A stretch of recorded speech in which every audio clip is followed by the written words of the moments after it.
গত 4ই আগস্ট আমরাই প্রথম খবরে দেখিয়েছিলাম সাধারণ মানুষের প্রকাশ ঘাট দিয়ে দ্বারকেশ্বর নদী পারাপার করার দুর্ভোগের চিত্র। এবার সেই খবরের জেরে নড়েচড়ে বসে প্রশাসন। এদিন বিষ্ণুপুরের বিধায়ক তন্ময় ঘোষ এবং পিডব্লিউডি অ্যাসিস্ট্যান্ট ইঞ্জিনিয়ার সরজমিনে খতিয়ে দেখেন ঘটনাস্থল। বাঁকুড়া জেলার বিষ্ণুপুর ব্লকের দ্বারকেশ্বর নদীর উপর প্রকাশঘাট। এখানে নদী পারাপার করার জন্য স্থানীয় পঞ্চায়েত সমিতির পক্ষ থেকে টেন্ডার প্রক্রিয়ার মধ্য দিয়ে তৈরি করা হয়েছিল একটি অস্থায়ী রাস্তা। এই রাস্তা দিয়ে বিষ্ণুপুর ব্লক ও পাত্রসায়ের ইন্দাস ব্লকের যোগাযোগের অন্যতম শর্টকাট রাস্তা ছিল, যেখানে প্রতিদিন কয়েক হাজার মানুষের যাতায়াত। এই রাস্তা দিয়ে সাইকেল, মোটরসাইকেল, 4 চাকার ট্রাক সহ একাধিক যানবাহনও যাতায়াত করত। বিকল্প পথ রয়েছে 15 থেকে 20 কিলোমিটার ঘুরপথ। তবে কিছুদিন আগে তুমুল বৃষ্টিপাতের জেরে ফুলে ফেঁপে উঠেছিল দ্বারকেশ্বর নদী। এই নদীর জলস্রোতে নদীগর্ভে বিলীন হয়ে যায় এই অস্থায়ী রাস্তা। ফলে যোগাযোগ বিচ্ছিন্ন হয়ে পড়েছিল এলাকার হাজার হাজার মানুষ। তারপর ওই প্রকাশঘাটে বরাত পাওয়া সংস্থার পক্ষ থেকে চালানো হয় নৌকো।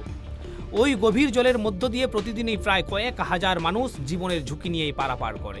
বা ইঞ্জিনিয়ার সাহেবরা এসছেন যে আমাদের দীর্ঘদিনের যে আবেদন, প্রচণ্ড এখানে সব চাষিবাসী এবং খেটে খাওয়া গরিব মানুষ, আমাদের দিনায় খেটে মানুষ, প্রত্যেকটা ঘরে যখন কোনো রোগ ঝামেলা হয় আমাদের ঘুরে ঘুরে বর্ষার সময় যেতে হয়। ব্রিজে পার হওয়ার সময় ব্রিজের অর্ধেক লোক, কিছু লোক মানুষ মারাও যায়। এই অবস্থায় ওনারা এসছেন, মানে একটা আশ্বাস দিয়েছে, আমরা খুবই আশাবাদী এবং খুবই উপকৃত হব। এখানে কি পাকা ব্রিজ নেই? না, এখানে কোনো পাকা ব্রিজ নেই। এখানে খুব বিধায়ক আশ্বাস দিলেন যেটা পরবর্তীকালে ইঞ্জিনিয়ার সাহেবরা যেরকম রিকমেন্ড করে একটা ব্রিজ করার, এখানে আমাদেরকে গ্রামবাসী এবং আমাদেরকেও জানালো, আমরা এটা পেয়ে খুব খুশি হলাম যে এখানে অন্তত প্রচণ্ড গ্রামের সব গরিব মানুষ, খেটে খাওয়া মানুষ, তারা দিনায় খেটে মানুষ, প্রচণ্ড যখন কোনো রোগ জ্বালা হয় এ একমাত্র আমাদের নদী এবং নৌকার ভরসা। মাঝে প্রচণ্ড যখন বন্যা হয়ে যায় নৌকা একমাত্র ভরসা। নৌকা অনেক সময় খুব রিস্ক নিয়ে যায়, তা সত্ত্বেও রিস্ক নিয়ে যায়।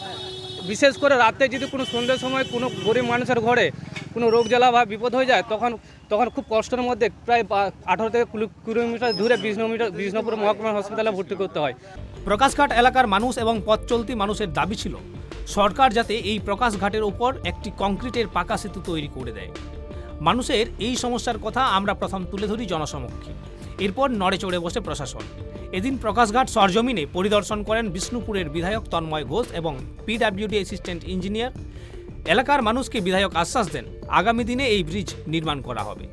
ছিলাম এখানে প্রকাশঘাট মানে একটা খুবই ভাইটাল জায়গা, যেখানে আমাদের যে রোডটা আছে মেজর ডিস্ট্রিক্ট রোড, যেটা বিষ্ণুপুর থেকে পাত্রসায়ের দুটো স্টেট হাইওয়েকে কানেক্ট করছে, state highway 2 and state highway 8। তো ওখানে একটা ব্রিজের প্রপোজাল দিয়েছে, যেটা ব্রিজটা খুবই ইম্পর্টেন্ট এখানকার লোকেদের জন্য। প্লাস দুটো যে স্টেট হাইওয়ে কানেক্ট করছে, যেটা যদি ব্রিজটা হয় তাহলে বর্ধমান থেকে একদম ডাইরেক্ট বিষ্ণুপুর বা বর্ধমান থেকে আরামবাগ যাওয়ার জন্য যেসব মালবাহী গাড়িগুলো বা প্যাসেঞ্জার গাড়ি প্লাস মানুষও যেতে যাওয়া আসা করতে পারবে। তো সেটারই একটা ফিল্ড ভিজিট হলো।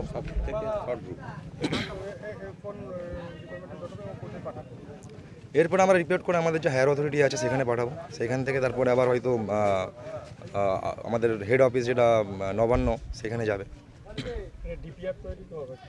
না, ডিপিআর তৈরির আগে আমাদের প্ল্যানিং ডিপার্টমেন্ট থেকে আই থিঙ্ক সার্ভে হবে, দেন ডিপিআর অ্যান্ড বাকি যেসব প্রসিডিউর আছে সেগুলো হবে। ব্রিজের লেন্থ মোটামুটি আমরা এক্সপেক্ট করছি যে 600 মিটার। এবার বাকি অ্যাপ্রোচ রোড হবে, অ্যাপ্রোচ স্ল্যাব হবে। তো সেটা প্ল্যানিং থেকে সার্ভে হওয়ার পরেই আমরা ফাইনালাইজ করতে পারবো।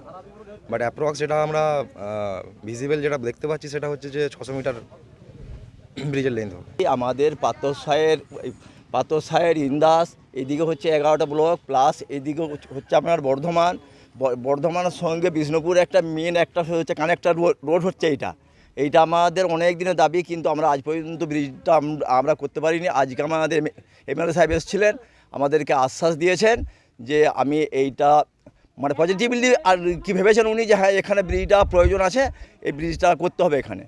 যদি হয় তাহলে আমাদের এখানের এই যে 10-12টা ব্লক, 2-3টে জেলা, মানে কলকাতা থেকে এই দিকে যে সব আসে আর কি যারা সব আছে ট্যুরিস্ট, তাদের পর্যন্ত এই রাস্তাটা অনেক শর্ট হয়ে যাবে তাদের। উনি বললেন এটা আমি পজিটিভলি ভাবছি, আমার এইটা মাথায় আছে, এইটা আমি সর্বোত্তম চেষ্টা করব। বিধায়কের এই আশ্বাসে এলাকার মানুষ খুশি হলেও কবে এই সমস্যার স্থায়ী সমাধান হবে সেদিকেই তাকিয়ে তারা। বিষ্ণুপুর থেকে সঞ্জীব মল্লিকের রিপোর্ট, ট্রাইব টিভি।